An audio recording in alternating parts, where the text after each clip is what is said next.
Bom dia, galera. Vamos ler para você o prefácio trecho do prefácio do livro de Billy James Chandler, Lampião, o rei dos cangaceiros. Aqui ele diz assim: aqueles que conhecem a história do Brasil sabem que esta não é a primeira vez que a história de Lampião foi contada.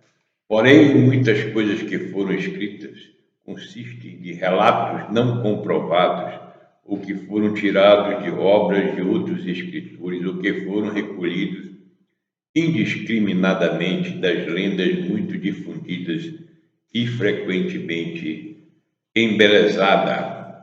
Até mesmo os melhores são fragmentados e não coincidem nem quanto ao tempo, nem quanto ao local. Esta biografia, ele está dizendo isso aqui é uma biografia, devidamente pesquisada, documentada, precisa e em ordem cronológica, procura apresentar uma versão completa e racional da história desse bandido. Eu discordo aqui do Billy Jane Chandler porque ele incorre os mesmos erros que esses outros pesquisadores incorreram. Consiste de relatos não comprovados. Aqui ele tem uma porrada de relatos que não são comprovados. Ele ouviu de alguma testemunha. E interessantíssimo também que as testemunhas que são desse livro aqui não coincidem com nenhuma testemunha, do livro de Antônio Amauri, a não ser a Dadá, A Dadá, ele referencia ela aqui, como dizendo que o encontro em Angico foi para matar José Rufino e não para ir para Minas Gerais, como os outros dizem.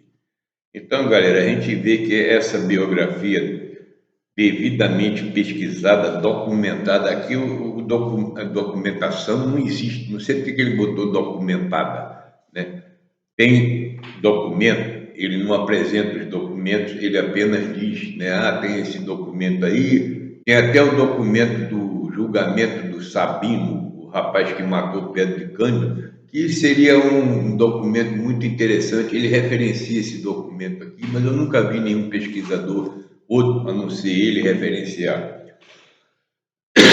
Ele faz, conta aquelas histórias do Lampião.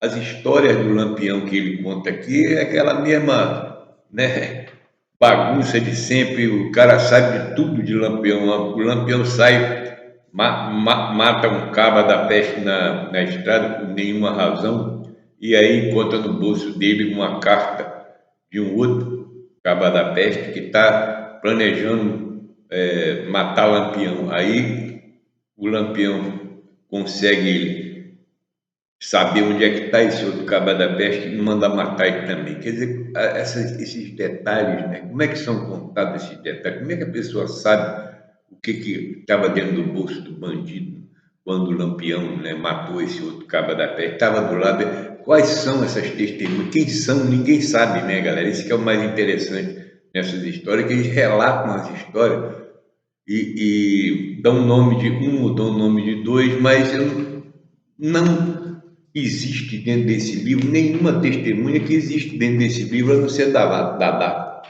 Assim morreu o Lampião, de Antônio Amauri. Aqui não tem nenhuma menção de Antônio de Jacó, você não vai ver. Você não vai ver nenhuma menção de Candeeiro, nem de 25, nem de Panta de Godói, e nem Sila, não tem menção de nenhum dessas testemunhas, que são usadas e abusadas a partir dos anos 80, que eles começaram a aparecer. E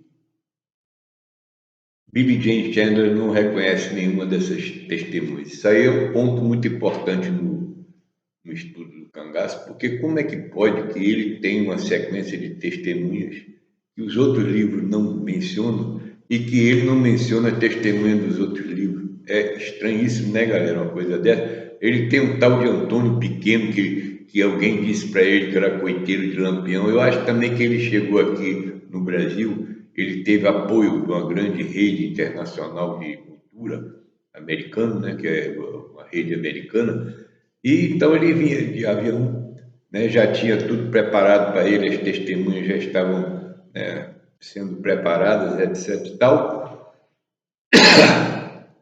e ele simplesmente colheu essas testemunhas porque alguém, né, que estava fazendo esse trabalho, também um trabalho que foi feito muito minucioso em jornais, né, ele referencia tudo sobre jornais da época. Então, galera, a gente está vendo aqui que o Billy Jane Chandler já desconfiava de muito desses escritores, pesquisadores e tal, dizendo que eles eram, né, fantasiosos, etc. e tal, e tem no Alto da Compadecida um personagem chamado Chicó, que é o mentiroso do caralho. O cara torce o tempo, torce a natureza, torce tudo e faz igualzinho aos pesquisadores do cangaço que trafegam no YouTube, né? São tudo uma cópia do Chicó. Eles ficam imitando, né, uns aos outros dentro da sandice, da mentira que eles perpetuam e que eles inventam continuadamente.